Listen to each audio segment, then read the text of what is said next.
ഭാര്യനോട് വർത്താനം പറയാത്ത ഭർത്താക്കന്മാർ. ഭാര്യക്ക് തന്നെ തോന്നിപ്പോകുകയാണ്, എന്റെ ഭർത്താവ് എന്നെയാണോ കല്യാണം കഴിച്ചത്, എല്ലാം മൊബൈലിനെയാണോ കല്യാണം കഴിച്ചത്. യാ ലൈതനീ, ഞാനാറ്റൊന്ന് മൊബൈലായിരുന്നെങ്കിൽ എപ്പോഴും ഓർമ്മയിണ്ടാക്കുമായിരുന്നു. തോന്നിപ്പിക്കല്ലേ, നമ്മളെ തോന്നിപ്പിക്കരുത്. ഹദീസ് വിശദീകരിച്ച് പറയുകയാണ്, ഭാര്യനോട് വർത്താനം പറയാത്തവർ അതേ സമയത്ത് അന്യ സ്ത്രീകളോട് അവര് പറയും.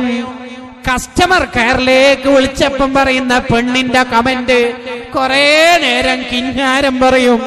ഓഫീസിലെ സ്റ്റാഫിനോട് കിന്നാരം പറയും. ഭാര്യ ഒന്ന് ഫോൺ വിളിക്കുമ്പോഴേക്ക് വാങ്ങാനല്ലേ, സാധനമല്ലേ, വാട്സപ്പിൽ അയച്ചോളി. ഔനുൽ മഅബൂദ് പറയാണ്, കിതാബിന്റെ പേരാണ്, അത് തനി മണ്ടത്തരമാണ്. യഥാർത്ഥത്തിൽ ഇശാഇന് ശേഷം സംസാരം കറാഹത്താണ്. അതിഥിയോട് സംസാരിക്കാം, ഇൽമിയായ വിവരങ്ങൾ പറയാം. അതേ സമയത്ത് അനുവദിക്കപ്പെട്ട ഒരു കാര്യമാണ് ഭാര്യ ഭർത്താക്കന്മാർ തമ്മിലുള്ള സ്നേഹവർത്തമാനവും. അവിടെ കറാഹത്തില്ല. എന്താ കാരണം? ഭാര്യയും ഭർത്താവും തമ്മിൽ സംസാരിക്കുമ്പോഴാണ് സ്നേഹം കൂടുന്നത്. അതുണ്ടാവണം. എന്നിട്ട് ഇത് പറഞ്ഞിട്ട് നബി സല്ലല്ലാഹു അലൈഹി വസല്ലം തങ്ങൾ പറയാ, നിങ്ങളിൽ ഏറ്റവും ഉത്തമർ കുടുംബത്തോട് നല്ല രീതിയിൽ പെരുമാറുന്നവരാണെന്ന് പറഞ്ഞ ഉടനെ തങ്ങൾ പറയാ, വാന ഖിയാറുക്കും ലി അഹ്ലി, ഞാൻ എന്റെ കുടുംബത്തോട് വളരെ നല്ല രീതിയിൽ പെരുമാറിയവരാണ്. എന്റെ വീട് കൊച്ചു വീടാണ്, ലോകത്തെ ഏറ്റവും ചെറിയ വീടാണ്. പക്ഷേ ലോകത്ത് ഏറ്റവും കൂടുതൽ സ്നേഹം പകർന്നു നൽകിയ ദമ്പതിമാര് ജീവിച്ച വീടാണ്. പോയി നിങ്ങൾ ചോദിച്ചു നോക്കൂ. എന്റെ വീട്ടിൽ ഉർവത്ത് റളിയല്ലാഹു അൻഹു ചോദിച്ചില്ലേ? ആയിഷ ബീവിയോട് ചോദിച്ചില്ലേ? നബി സല്ലല്ലാഹു അലൈഹി വസല്ലം തങ്ങൾ വീട്ടിൽ എങ്ങനെയായിരുന്നു? ഉത്തരം വരുന്നു, പച്ച മനുഷ്യനായി ജീവിച്ചു. ബിരുദത്തിന്റെ കോട്ടില്ല, അധ്യാപകന്റെ ഹുങ്കില്ല, സംഘടനാ ലീഡർ എന്ന പവറില്ല, ഒരു പവറുമില്ലാതെ ജീവിച്ചു കാണിച്ചു തന്നു എന്റെ ഭർത്താവ്. ആയിഷ ബീവി എണ്ണാൻ തുടങ്ങി.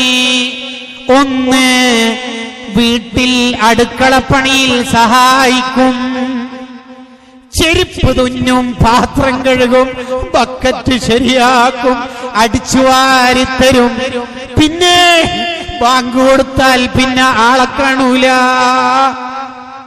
ഇസ്രാ മിറാജ് നടത്തി 7ാം ആകാശവും കടന്ന് അർശും ലൗഹും കണ്ട് സ്വർഗവും നരകവും കണ്ട് അല്ലാഹുവിനോട് മിണ്ടിയിട്ട് വന്ന അന്താരാഷ്ട്ര ലീഡർക്ക് പച്ചയായ മനുഷ്യനായി ജീവിക്കാൻ വീട്ടില് കഴിയുമെങ്കിൽ ഹാജിയാരെ, നിനക്കെന്തിനാ ഹുങ്ക്? എന്തിനാ നമുക്കൊരു ഹുങ്ക്? പാടില്ല, പാടില്ല. പാവമാണ് ഭാര്യമാര്, പാപങ്ങളാണ്, അവര് അവശത അനുഭവിക്കുന്നവരാണ്. അവരോട് കടുത്ത സ്വഭാവത്തിൽ പെരുമാറരുത്. വഅശിറൂഹുന്ന ബിൽ മഅറൂഫ്. നിങ്ങൾ കണ്ടില്ലേ, ഒരു ദിവസം ആയിഷ ബീവി കുറച്ച് ചൂടിലായിരുന്നു. മനുഷ്യരല്ലേ, ഉണ്ടാവൂലേ?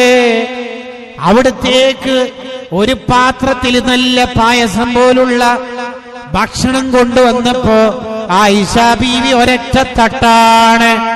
ആ പളുങ്കുപാത്രം പൊടിപൊടിയായി.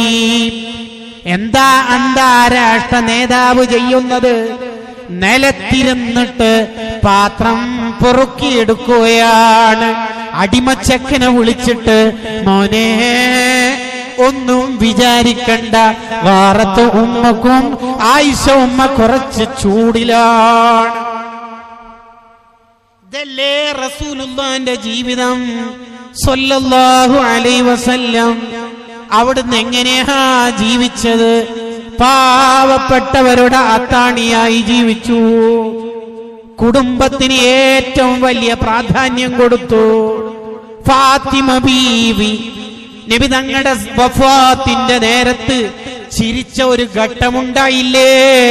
ആ ചിരിയുടെ പൊരുളെന്താണ്? എന്റെ വാപ്പാന്റെ അടുത്തേക്ക് എനിക്ക് വളരെ വേഗത്തിൽ പോകാം എന്ന് പറഞ്ഞ ഫാത്തിമ ബീവി വഫാത്താകും. സ്വന്തം മരണത്തിൽ എന്തിനാ ചിരി? എന്റെ ഉപ്പാന്റെ അടുത്തേക്ക് വേഗത്തിൽ പോകാം. അപ്പൊ ആ ഉപ്പയും മോളും തമ്മിൽ എന്തുമാത്രം ഗാഢമായ ബന്ധമായിരിക്കും. ആ ബന്ധം നമുക്കുണ്ടാവേണ്ടത്.